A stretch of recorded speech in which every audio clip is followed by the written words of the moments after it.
Hey everybody, I'm Haven the Hare. I should remember to turn the mic muting off that I use when I'm getting everything set up.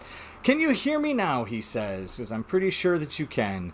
Alright, so, let's start over. Hi everybody, I'm Haven the Hare. Thank you for tuning in to my Twitch stream, How Haven Did It, where I talk about D&D campaigns, and more specifically, for tonight, we're going to be talking about my running of the Tyranny of Dragons. Now, hold your horses.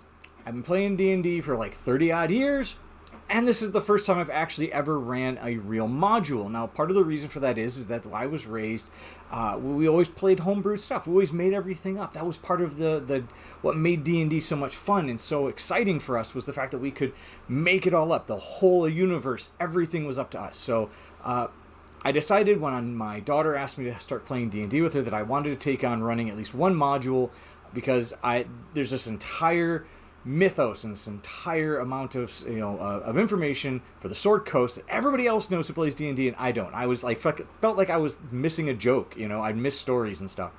So here we go. I'm running them for the very first time, so bear with me as we talk about it. Now, if you wanted to catch up to where we are now, I recommend going back to my YouTube channel, where I posted up all of the campaign diaries up to this point, and you can get caught up, or after this video, obviously. I don't want you to stop watching now and go watch that, but where we left off, my party, made up of Arkin, our cleric, Lutau, our monk, Callie, our bard, Remy, our rogue, and Fire, our other rogue, our Tabaxi rogue, and Eddie, the kobold companion that they had picked up along the way, had and Nahis, our half-orc barbarian, had made their way into the Mere of Dead Men via a tunnel from the warehouse that they were inside of Waterdeep. Upon entering the swamp, this ever-present, ever-mucky, disgusting swamp that's always overcast and on the verge of a thunderstorm at all times, they saw in the distance the lizard men they were following hauling the chests of ill-gotten riches away. Following them and following kind of these crude markers that they found through the swamp, they eventually came upon this very large stone island that was, oh look, I'm getting an error. I do apologize. Stone island that was stuck out in the middle of it. They saw the lizard men camping out, and there was about 15 lizard men camped out on this island.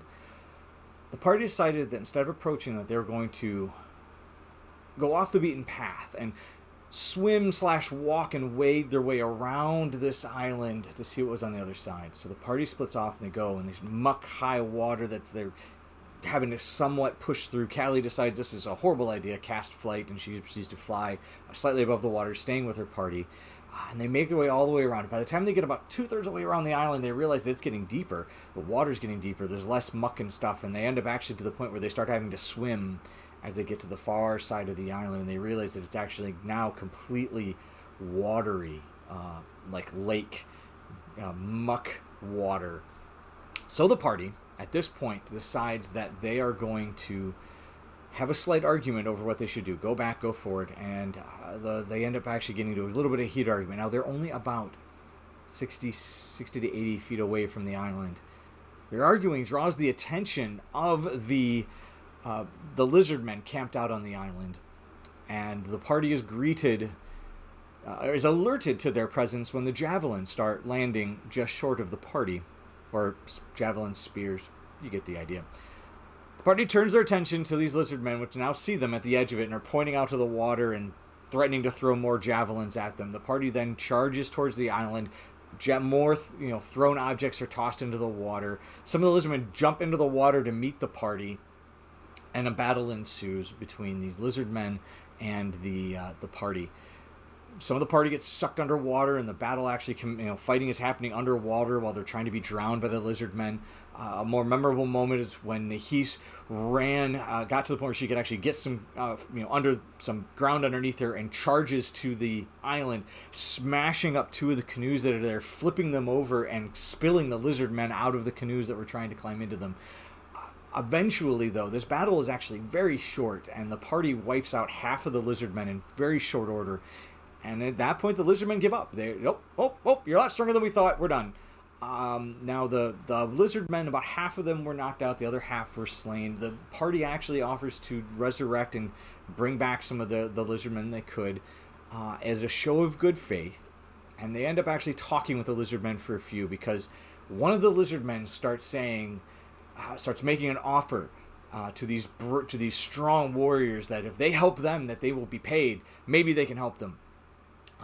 Fork Tongue is, I think, his name at this point, and he starts speaking about the fact that the party starts to listen as they heal up the lizards, and they concoct this plan that the lizard men are currently under the boot of the cult of the dragon and have really felt like slaves to them, and that most of them are done with wanting to feel that way. So they have decided that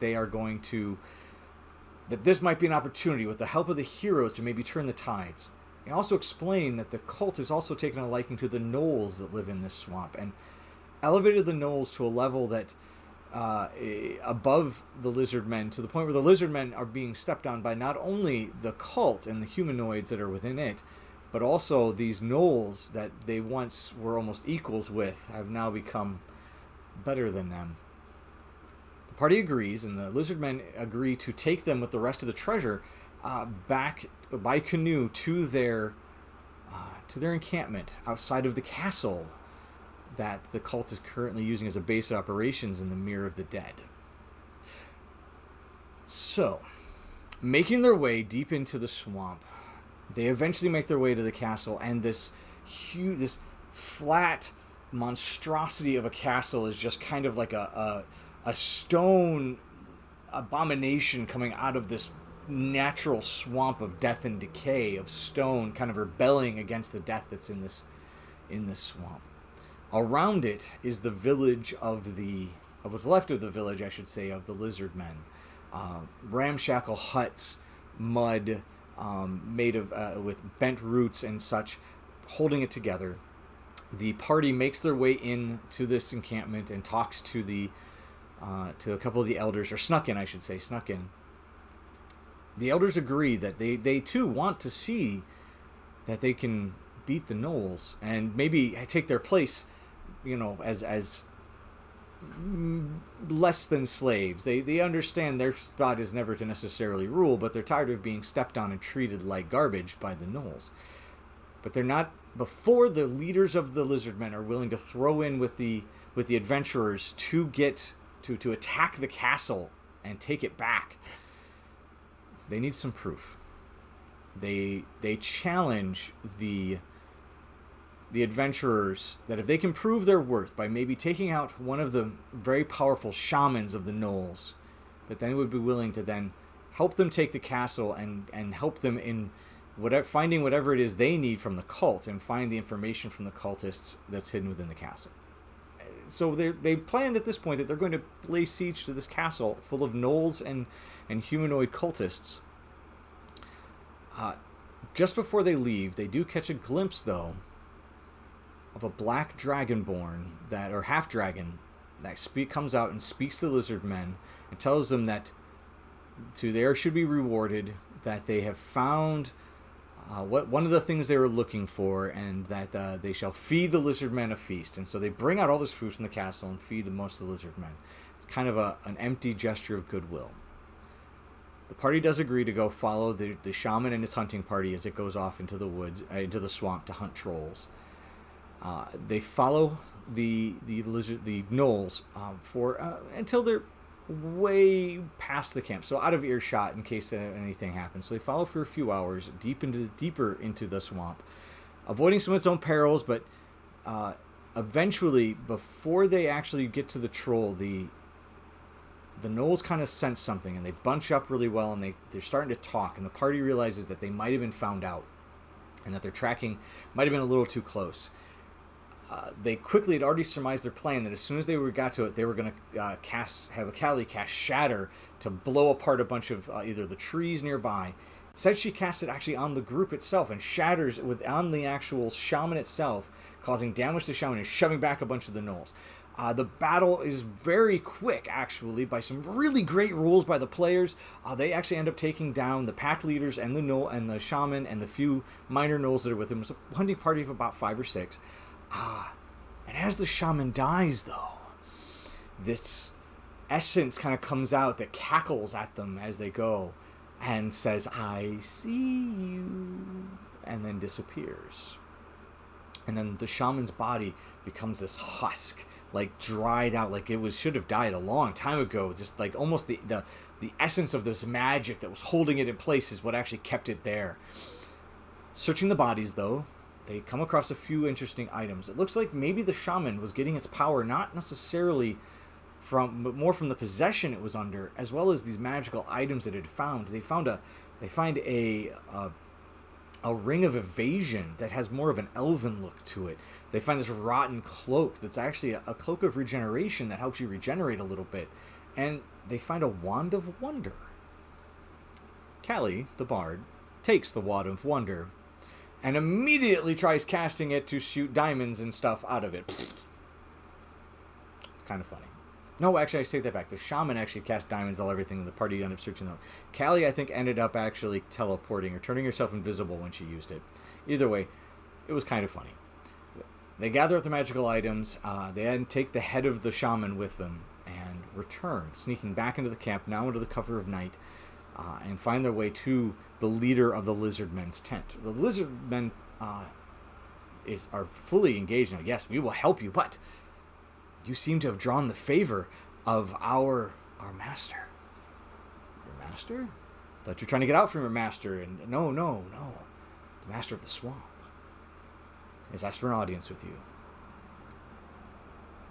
The party's taken aback a little bit by this, but they go along with it. The shaman says that they're going to teleport them to the master to have a conversation. So they follow the shaman to his tent, where there's a more archaic druidic style circle kind of in the ground. The blind shaman starts casting some magic. The circle starts to glow, and the party has this icky feeling of weightlessness for a moment, and like splash of cold, and then sploosh, they're back into this weird domed canopy covered in like vines and foliage around them. Very large domed enclosure somewhere in the swamp. They can tell because the swamp ground is still around them, and it's on this island almost, surrounded by this very still black water. As they're taking in the ambience of this area, they now find themselves in a voice speaks to them, asking who they are and why they've entered my swamp. Callie steps forward and introduces them as the Heroes of Greenest, and they are following some treasure that was stolen that they are trying to recover. And she asks, "What's up, my dude, and who are you?" This takes the dragon off a little bit, or takes the dragon aback. The dragon then proceeds to slowly rise out of the water, and this very large, ancient black dragon is now lowered its head to stare eye to eye with this halfling. It says, "I am the master of the swamp. I am the Black Death. Who are you?" She introduced herself as Callie, bard extraordinaire. This goes back and forth a little bit with some introductions, and that the party then admits that they are there to find out what the cult is doing with the money that they took. There's some hemming and some hawing back and forth as the party figures out exactly what's going on. But they do decide that they're going to help the Black Dragon, because if the Black Dragon is willing to help them.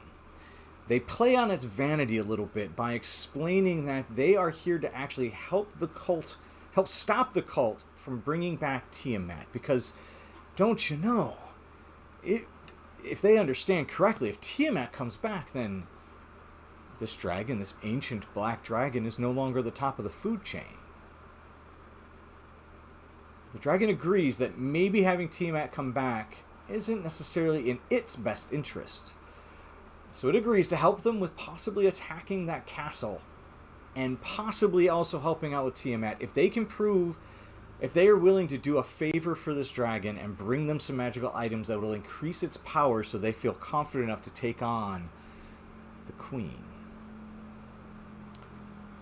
The party asks for more information and find that the items they're looking for is the twinned crown of Uthtower, the black dragon mask, and scrolls that lay out a ritual that will help the dragon live longer and bring more power to the dragon. But it's a very complicated ritual spread across many scrolls.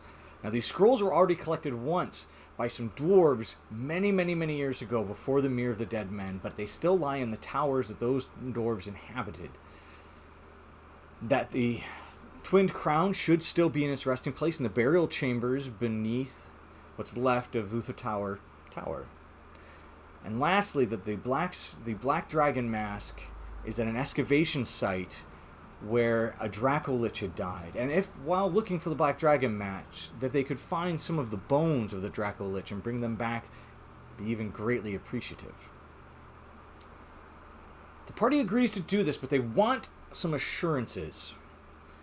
So a pact is made on the god of treason? No, a god of treasure? I can't remember now. Anyway, but against a pact is made that the dragon will actually give up half its hoard if they do not help out the party at their time of need, if the party brings them three of the items back for him. The party agrees that Arkin actually puts up her divine soul if they don't follow through with delivering the items to the dragon. Upon payment, though, the dragon, if the items are brought back to the dragon agrees to actually allow the party to look through its hoard and take one magical item each. Or take one item each from its hoard in exchange for the ones they're bringing in. Oh, no, sorry, one item in exchange for each one. So they're going to get 3 or 4 items depending on if they bring 3 or 4 items back. The party agrees, the pact is made and signed in blood, and the dragon then asks if they're ready that he might help them speed them along their way by teleporting them to their first destination. And they agree that they're going to go to let me look at my notes here. Sorry, I was doing so well. Up to this point. They are going to go to Lizard Shaman, Black Mask, Twin Crown with their tower, Bones of the Dracolich. That's it. The Moorhaven Spires is where the scrolls and everything will be for the ritual. So they agree, and they're poof, teleported again. That weightless is feeling that sickness of being splashed with hot cold water, and then poof, they're back in that, now standing in the middle of this triangle of spires that just seem to disappear into the clouds. The party investigates them and eventually finds one of the towers does have some staircases leading spiraling up inside of it. The party then starts making its way and climbs the spires. Eventually they do find some sections that are falling apart and broken. Some great agility and parkour rules are made by the rogues and by the monk. The rest of the party does manage to strength their way up, or fly if you're Callie, through up and into the tower. Eventually they get most of the way, and they're through the tower. The lower levels look like they've been thrashed by water and age, but eventually they get above where the water line has stopped damaging things, and it becomes a little less damaged, but it's still very, very old. And then, after climbing up one broken staircase, they come across a sleeping, almost smoke-covered beast. Upon poking it, the beast comes alive, teleports just outside of the tower, and screeches at them before taking off.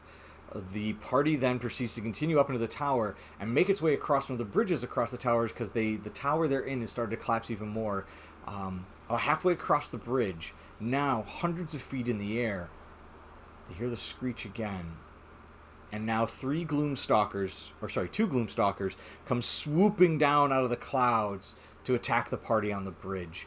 Nahis and Arkin are actually grabbed by both of these Gloomstalkers as arrows and daggers and are flying. Some damage is done. Callie flies forward, trying to see if she can figure out what's going on, and sees that there might be a third one, possibly, or maybe that was just in the shape. The party eventually, I want to say, Arkin and who was it? It was Arkin that was taken back and flown away. The one trying to grab Nahis ended up actually tripping and getting knocked over as she tried to grab it. Arkin is then taken back down to the same alcove inside of the tower that they had passed, where the one that they had woken up was. He's taken back. The party races after her after dispatching this first one. Callie is flying back and then realizes she's being followed. There's one right behind her trying to snatch her up.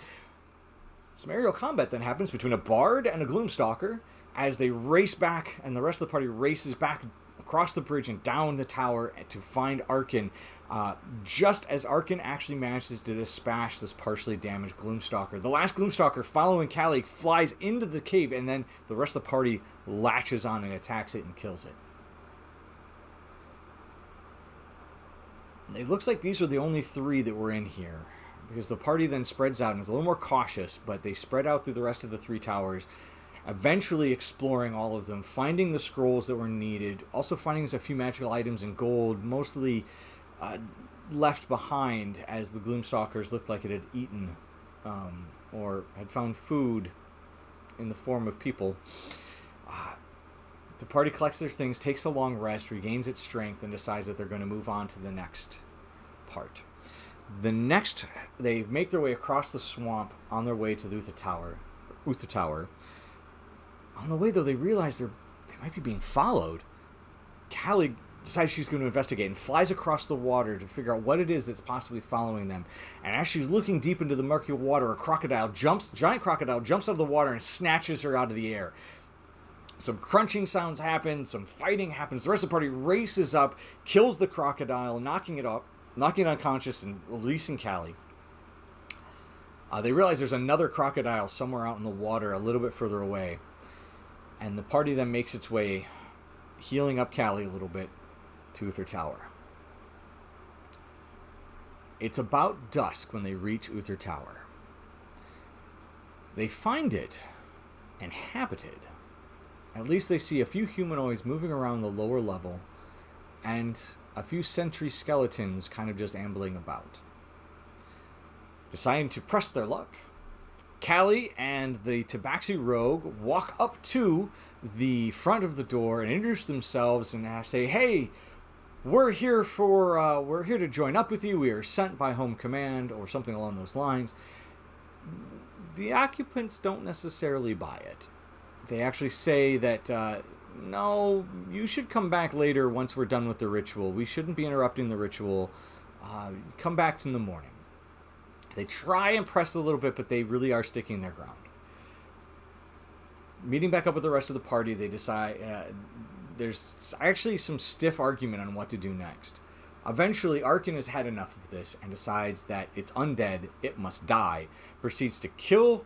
I think Lu Tao's the one who actually killed the 2 skeletons outside, while Arkin charged in, swords a-swinging, and chased the few cultists that were at the top level deeper into it, and she follows them right down the stairs and into the unknown, really.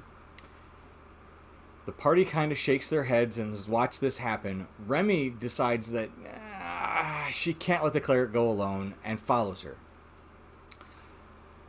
Remy and Arkin proceed to dispatch about 50 skeletons as they march their way through various rooms and the lower level and the first levels of the crypts that are beneath Uther Tower.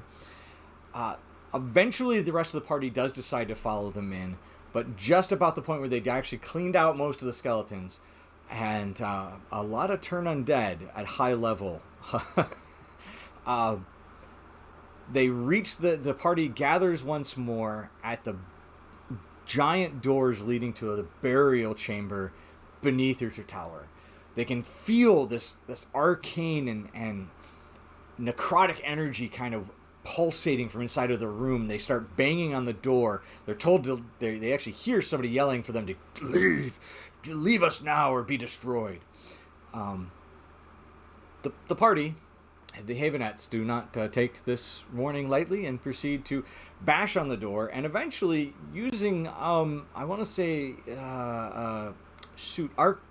Eldritch Blast, bash open the door and shove two of the guards flying and charge into the room.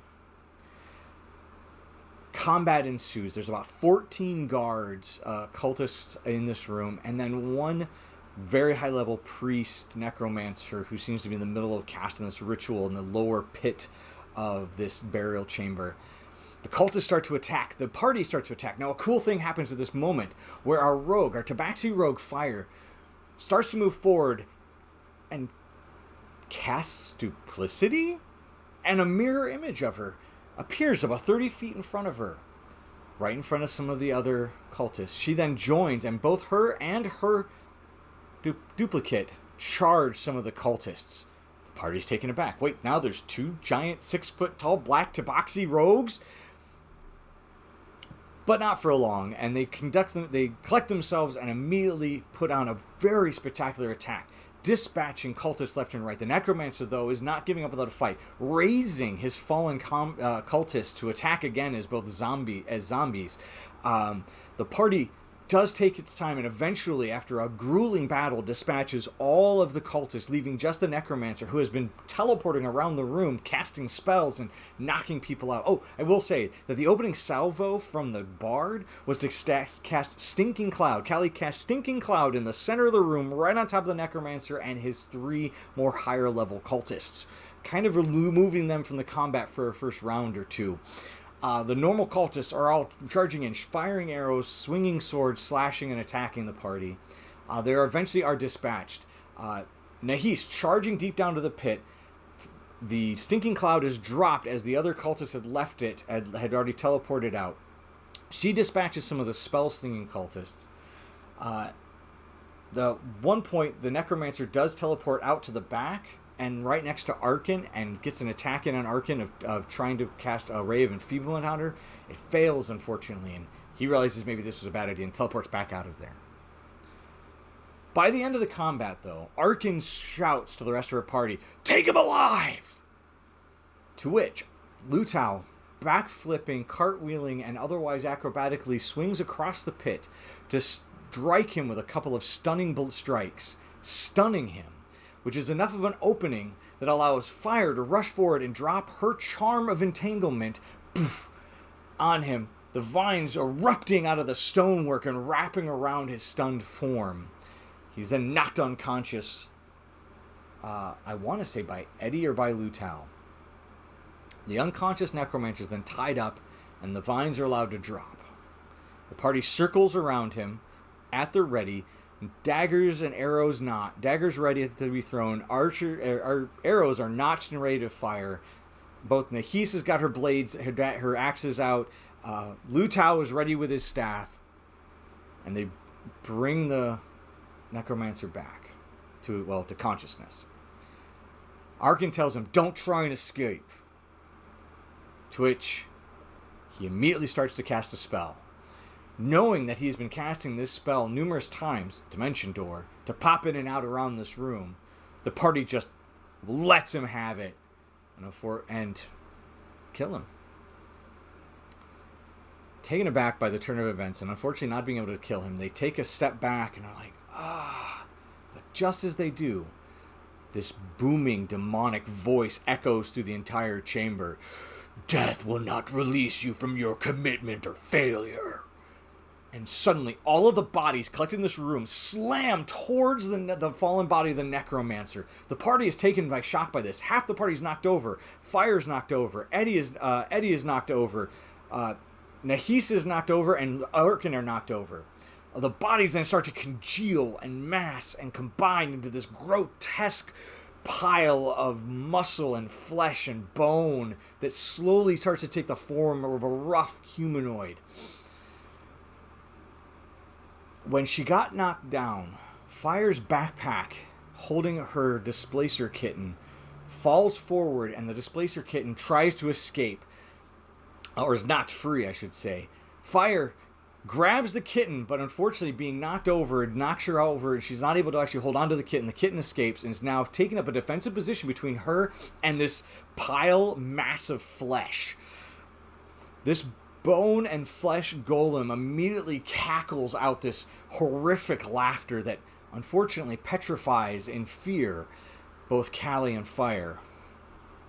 The rest of the party, though, is not phased, and they immediately start attacking this creature. Radiant Soul is cast by Arkin. She flies into the air and immediately casts healing on everybody who is damaged. Mass healing word. Lutao is letting arrows fly from a perch from after backflipping out of this.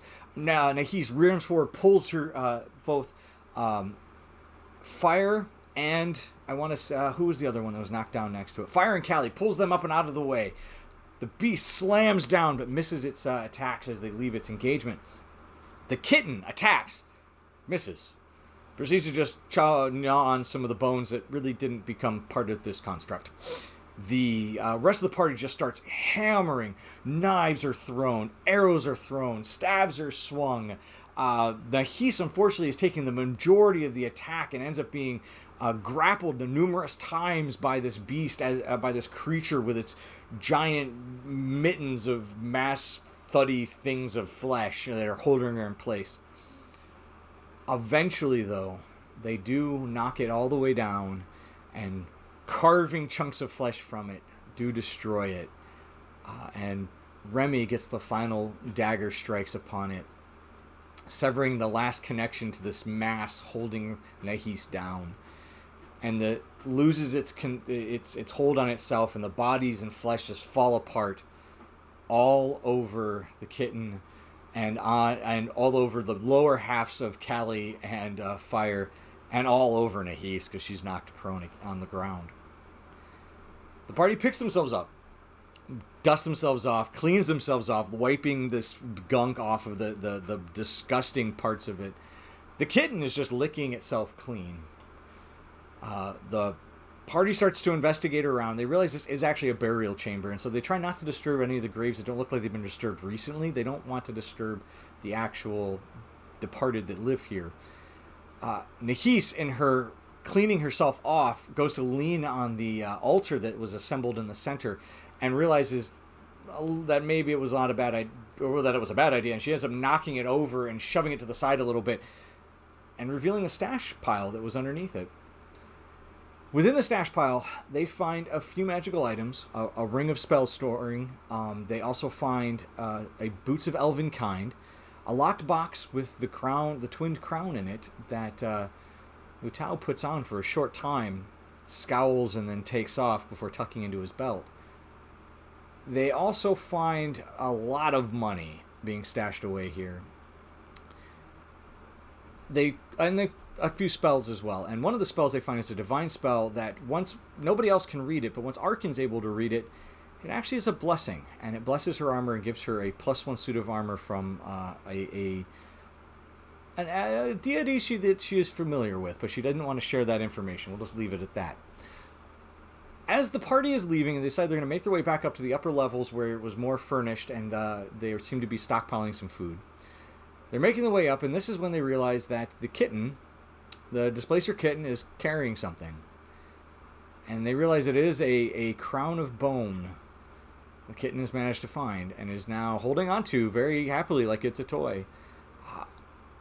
Unfortunately, the kitten is not listening to Fire, and is not listening to Remy either. But Callie manages actually to distract it enough to be able to get the crown out of its grasp. She identifies it after after about 10 minutes of concentration on it, and has flashbacks to the creation of this swamp, and the creation of some crowns and some twin brothers and death and armies and power, and then she drops the crown. This is a very powerful crown. She's not 100% sure exactly what it is, but she's pretty sure that this is something to do with what was giving power to the necromancer. Fire keeps it and tucks it away, and the party goes and makes camp, makes some dinner, goes to sleep. They take watch. Most of it's uneventful, except for while Nahis is on watch. While Nahisa's on watch, she happens to actually glance over and realize that Fire's put on the crown that of bone, this horned crown of bone. She wakes her up, removing it. Fire, of course, is like, "What's going on?" And he tells her, "You put on this crown in your sleep."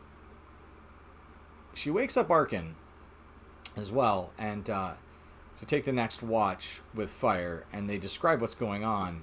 They decide they're going to take the lock box they'd found the crown in, the twinned crown in, and they lock it back up in that box and stash it away again. Fire does still keep possession of it, but now it's in a locked box nearby her. They decide they're going to move on to their next destination later, and that is actually where we end that session. And so far, now you are completely caught up with where the Tyranny of Dragons is. So, I'll take a few minutes here and say that this was a great set of kids. This was actually a lot of sessions that I just covered. I'm trying to get caught up on some videos and get caught up on the storyline for where we were. We've had some on-offs and some issues with getting everybody together, so it was a little bit hard to get everything, but like not enough video. You get the idea. It was a wonderful time. However, this will be the end of basically the campaign diaries. By the way, I do want to thank my lovely wife, Callie. She did buy the backdrop for me because I will admit my very cluttered bookcases were very cluttered. I need more space. But unfortunately, I am building a game room in the basement right now where a lot of that stuff will eventually be stored nice and organized, and I can show all that kind of stuff off. Next week, I will be talking back about the Wandering Few. We'll pick up where we left off. They give you an idea. By then, we should have found out what happens when that party got trapped in the hold of a cargo ship mid-mutiny. As for DM tips, I haven't come up exactly what's going to be happening. We'll talk about definitely behind the scenes a bit more on a completely home-brewed case created by myself, and we will talk a bit more about that one. As always, I am never going to try and do any of the commercials or anything like that. But if you would like to help me out, I do have a Patreon. Feel free to sign up for that. I'm going to be trying to produce some one-shots, one-page one-shots for people to use, maybe just encounters even, based off of some of the stuff I've created for the Wandering Few, as well as the Tyranny of Dragons, or just some weird creations from my daughter. I also have a card game called the 5-Minute Sword Fight. You can purchase that down at my Game Crafters link below, or you can always go to my Etsy store and order a chainmail dice pouch. I do make custom chainmail dice pouches. If you ever want to see what it takes to make a dice pouch, I have a video up on my YouTube channel that shows me making it in what normally would take me about 2 hours, crammed down to about 5 minutes. Thank you guys so much for checking this out and watching my video. I've been Haven the Hare, and may you make all of life's saving throws.